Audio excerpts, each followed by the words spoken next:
The Wonderful Wizard of Oz. Chapter 7. The Journey to the Great Oz. They were obliged to camp out that night under a large tree in the forest, for there were no houses near. The tree made a good, thick covering to protect them from the dew, and the Tin Woodman chopped a great pile of wood with his axe, and Dorothy built a splendid fire that warmed her and made her feel less lonely. She and Toto ate the last of their bread, and now she did not know what they would do for breakfast. "If you wish," said the Lion, "I will go into the forest and kill a deer for you. You can roast it by the fire, since your tastes are so peculiar that you prefer cooked food, and then you will have a very good breakfast." "Don't! Please don't!" begged the Tin Woodman. "I should certainly weep if you killed a poor deer, and then my jaws would rust again." But the Lion went away into the forest and found his own supper, and no one ever knew what it was, for he didn't mention it. And the Scarecrow found a tree full of nuts and filled Dorothy's basket with them, so that she would not be hungry for a long time. She thought this was very kind and thoughtful of the Scarecrow. But she laughed heartily at the awkward way in which the poor creature picked up the nuts. His padded hands were so clumsy and the nuts were so small that he dropped almost as many as he put in the basket. But the Scarecrow did not mind how long it took him to fill the basket, for it enabled him to keep away from the fire, as he feared a spark might get into his straw and burn him up. So he kept a good distance away from the flames, and only came near to cover Dorothy with dry leaves when she lay down to sleep. These kept her very snug and warm, and she slept soundly until morning. When it was daylight, the girl bathed her face in a little rippling brook, and soon after they all started toward the Emerald City. This was to be an eventful day for the travelers. They had hardly been walking an hour when they saw before them a great ditch that crossed the road and divided the forest as far as they could see on either side. It was a very wide ditch, and when they crept up to the edge and looked into it, they could see it was also very deep, and there were many big, jagged rocks at the bottom. The sides were so steep that none of them could climb down, and for a moment it seemed that their journey must end. "What shall we do?" asked Dorothy, despairingly. "I haven't the faintest idea," said the Tin Woodman, and the Lion shook its shaggy mane and looked thoughtful. But the Scarecrow said, "We cannot fly, that is certain. Neither can we climb down into this great ditch. Therefore, if we cannot jump over it, we must stop where we are." "I think I could jump over it," said the Cowardly Lion, after measuring the distance carefully in his mind. "Then we are all right," answered the Scarecrow, "for you can carry us all over on your back, one at a time." "Well, I'll try it," said the Lion. "Who will go first?" "I will," declared the Scarecrow, "for if you found that you could not jump over the gulf, Dorothy would be killed, or the Tin Woodman badly dented on the rocks below. But if I am on your back, it will not matter so much, for the fall would not hurt me at all." "I am terribly afraid of falling myself," said the Cowardly Lion. "But I suppose there's nothing to do but try it, so get on my back and we will make the attempt." The Scarecrow sat upon the Lion's back, and the big beast walked to the edge of the gulf and crouched down. "Why don't you run and jump?" asked the Scarecrow. "Because that isn't the way we lions do these things," he replied. Then, giving a great spring, he shot through the air and landed safely on the other side. They were all greatly pleased to see how easily he did it, and after the Scarecrow had got down from his back, the Lion sprang across the ditch again. Dorothy thought she would go next, so she took Toto in her arms and climbed on the Lion's back, holding tightly to his mane with one hand.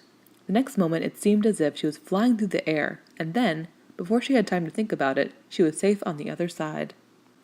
The Lion went back a third time and got the Tin Woodman, and then they all sat down for a few moments to give the beast a chance to rest, for his great leaps had made his breath short, and he panted like a big dog that has been running too long. They found the forest very thick on this side, and it looked dark and gloomy. After the Lion had rested, they started along the road of the yellow brick, silently wondering, each in his own mind, if ever they would come to the end of the woods and reach the bright sunshine again. To add to their discomfort, they soon heard strange noises in the depths of the forest, and the Lion whispered to them that it was in this part of the country that the Kalidahs lived. "What are the Kalidahs?" asked the girl. "They are monstrous beasts with bodies like bears and heads like tigers," replied the Lion, "and with claws so long and sharp that they could tear me in two as easily as I could kill Toto. I'm terribly afraid of the Kalidahs." "I'm not surprised that you are," returned Dorothy. "They must be dreadful beasts." The Lion was about to reply when suddenly they came to another gulf across the road, but this one was so broad and deep that the lion knew at once he could not leap across it. So they sat down to consider what they should do, and after serious thought the Scarecrow said, "Here is a great tree standing close to the ditch. If the Tin Woodman can chop it down so that it will fall to the other side, we can walk across it easily." "That is a first-rate idea," said the lion. "One would almost suspect you had brains in your head instead of straw." The woodman set to work at once, and so sharp was his axe that the tree was soon chopped nearly through. Then the lion put his strong front legs against the tree and pushed with all his might, and slowly the big tree tipped and fell with a crash across the ditch, with its top branches on the other side. They had just started to cross this queer bridge when a sharp growl made them all look up, and to their horror they saw running toward them two great beasts with bodies like bears and heads like tigers. "They are the Kalidahs," said the Cowardly Lion, beginning to tremble. "Quick!" cried the Scarecrow. "Let us cross over." So Dorothy went first, holding Toto in her arms. The Tin Woodman followed, and the Scarecrow came next. The lion, although he was certainly afraid, turned to face the Kalidahs, and then he gave so loud and terrible a roar that Dorothy screamed, and the Scarecrow fell over backwards, while even the fierce beast stopped short and looked at him in surprise. But, seeing they were bigger than the lion, and remembering that there were two of them and only one of him, the Kalidahs again rushed forward, and the lion crossed over the tree and turned to see what they would do next. Without stopping an instant, the fierce beast also began to cross the tree, and the lion said to Dorothy, "We are lost, for they will surely tear us to pieces with their sharp claws, but stand close behind me, and I will fight them as long as I am alive." "Wait a minute," called the Scarecrow. He had been thinking what was best to be done, and now he asked the woodman to chop away the end of the tree that rested on the side of the ditch. The Tin Woodman began to use his axe at once, and, just as the two Kalidahs were nearly across, the tree fell with a crash into the gulf, carrying the ugly, snarling brutes with it, and both were dashed to pieces on the sharp rocks at the bottom. "Well," said the Cowardly Lion, drawing a long breath of relief, "I see we are going to live a little while longer, and I am glad of it, for it must be a very uncomfortable thing not to be alive. Those creatures frightened me so badly that my heart is beating yet." "Ah," said the Tin Woodman, sadly, "I wish I had a heart to beat." This adventure made the travelers more anxious than ever to get out of the forest, and they walked so fast that Dorothy became tired and had to ride on the lion's back. To their great joy, the trees became thinner the farther they advanced, and in the afternoon they suddenly came upon a broad river flowing swiftly just before them.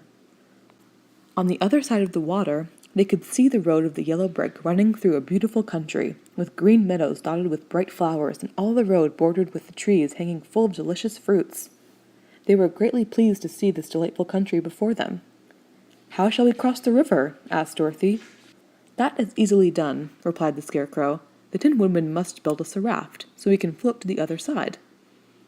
So the woodman took his axe and began to chop down small trees to make a raft, and while he was busy at this, the Scarecrow found on the river bank a tree full of fine fruit. This pleased Dorothy, who had eaten nothing but nuts all day, and she made a hearty meal of ripe fruit. But it takes time to make a raft, even when one is as industrious and untiring as the Tin Woodman, and when night came the work was not done.